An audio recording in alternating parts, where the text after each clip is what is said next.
মুসা আলাইহিস সালাম আর খিদির আলাইহিস সালাম সাগরে ভ্রমণ করতেছে। নৌকার মধ্যে বসছে চড়ুই পাখি। চড়ুই পাখি সাগর থেকে পানি খাচ্ছে। খিজির আলাইহিস সালাম বললেন, মুসা দেখো তো এই চড়ুই পাখিটা যে পানি খেলো, দেখছো? দেখেছি। পানি খাওয়ার পরে চড়ুই পাখির চঞ্চুতে মানে ঠোঁটে পানি খাওয়ার কারণে সাগরের একটু সামান্য পানির ছোঁয়া লেগে গেছে না? এই যে দেখা যাচ্ছে পানি। মুসা আলাইহিস সালাম বললেন, হ্যাঁ দেখতে পাচ্ছি। খিজির আলাইহিস সালাম বললেন, এই চড়ুই পাখির ঠোঁটের যে পানিটা, এটার নাম হচ্ছে কালিল, মানে অল্প। তিনি বললেন, এই যে গোটা সাগর এটা হচ্ছে আল্লাহর জ্ঞান, আর পানি খাওয়ার পরে চড়ুই পাখির ঠোঁটে যে পানি লেগে আছে এটা হচ্ছে গোটা বিশ্বের সবার জ্ঞান। সুবহানাল্লাহ কইতে পারলেন না? তাহলে কত অল্প জ্ঞান নিয়ে আমরা জ্ঞানের বড়াই দেখাই, মাতব্বরি আমরা দেখাই। বিষ্ণু ইসা ইসলাম এরকম করতেন না। জানেন না বলতেন জানি না, পরে বলে দিব।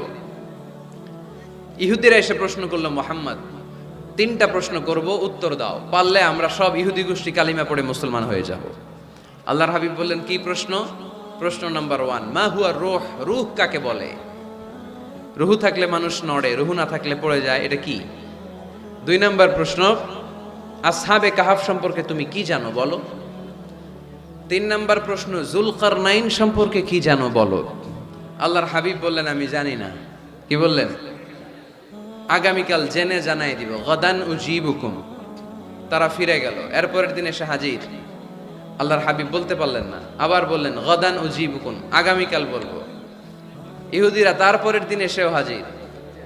আল্লাহর হাবিব বললেন গদান উজিবুকুম, আগামীকাল বলে দিব।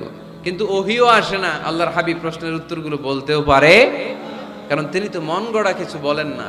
ওহি নাজিল হলে সেটার আলোকে তিনি বলেন, ঠিক কি না? এভাবে 1 দিন নয়, 2 দিন নয়, 5 দিন নয়, 10 দিন নয়, টানা 15 দিন বিশ্বনবীর কাছে আল্লাহ ওহী পাঠানো বন্ধ রাখলেন। সুবহানাল্লাহ পড়েন। বিশ্বনবীর কাছে এই 15টা দিন ছিল সবচেয়ে অসহ্যকর, অস্বস্তিকর 15টা দিন। হায় হায়, ওরা এসে প্রতিদিন উত্তরের জন্য বসে থাকতো আর হাসাহাসি করতো। দেখো এই লোকটা বলে এই লোকটা নাকি সত্য নবী। যদি সত্য নবী হতো তাহলে তো উত্তর দিতে পারতো, পারে না কেন? তাহলে সে ভণ্ড নবী। নাউজুবিল্লাহ পড়েন। বিশ্বনবীরও কথা বলার সুযোগ নেই, যেহেতু বিশ্বনবী মন গড়া বানিয়ে কিছু বলেন না, আকাশের দিকে তাকিয়ে থাকেন, আল্লাহর কাছে বলেন, আল্লাহ তুমি যদি না জানাও, জানানোর সুযোগ নাই। বিশ্বনবীকে আল্লাহ 15 দিন ওহী থেকে মাহরুম রাখলেন, কারণ বিশ্বনবী যখন বললেন গদান উজিবুকুম, আগামীকাল বলবো, এর সাথে বিশ্বনবী ইনশাআল্লাহ জুড়ে দেন নাই। ইনশাআল্লাহ বলতে ভুলে গেছিলেন। তাই বিশ্বনবীকে শিখানোর মাধ্যমে গোটা উম্মাকে শিখানোর জন্য আল্লাহ আয়াত নাজিল করলেন, ওয়ালা তাকুলান্না লিশাইইন ইন্নী ফাঈলুন যালিকা গাদা ইল্লা আইয়াশা আল্লাহ। নবী হে, এখন থেকে ভবিষ্যতের ব্যাপারে যদি কোনো ওয়াদা দেন, কোনো কথা বলেন, ওই কথার সাথে ইনশাআল্লাহ যুক্ত করে দিয়েন। এজন্য কাউরে যদি ওয়াদা দেন, ভবিষ্যতের ব্যাপারে কমিটমেন্ট দেন, সাথে কি বলবেন? যদি বলেন যে ভাই আগামীকাল আপনার সাথে আমি দেখা করব, ইনশা, আগামীকাল আমি দেশের বাইরে চলে যাব, ইনশা, আগামীকাল আমি ওমরা করতে যাচ্ছি, ইনশা, সবসময় ইনশাআল্লাহ বলতে মনে থাকবে। এরপরে বিশ্বনবী যখন ইনশাআল্লাহ বলে ফেললেন, আল্লাহ কোরআনের আয়াত নাজিল করলেন।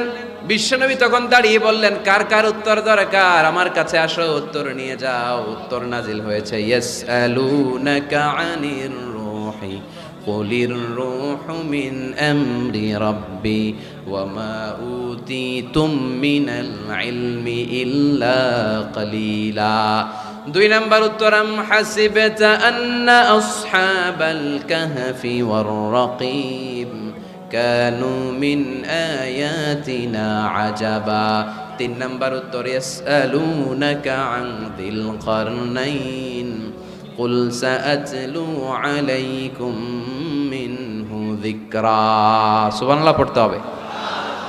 আল্লাহর হাবিব বললেন, রূহ হলো আল্লাহর আদেশ, আল্লাহর আদেশে ঢুকে আল্লাহর আদেশে বের হয়ে যায়, ঠিক কি না? এটা আল্লাহর আদেশে ঢুকে। পৃথিবীর কেউ রূহ ঢুকাইতে পারে? রূহ দেখা যায়, এটার ওজন আছে, এটার কালার আছে। রূহুর কালার কি দেখা যায়? 2 কাঁধে যে 2 ফেরেশতা আছে দেখা যায়? 2 কাঁধে ছিল যে তোমার 2 জনা পাহারা, তোমারে একলা থুইয়া পালাইছে তাহারা, তোমার আট কুঠুরি নয় দরজা বন্ধ যে ওই হলো রে হলো মুখে আল্লাহ রসুল সবে বলো দুয়ারে আইসাছে পালকি নাই হরি গাও তোলো রে তোলো মুখে আল্লাহ রসুল সবে বলো ও মুখে আল্লাহ রসুল সবে বলো ঠিক কিনা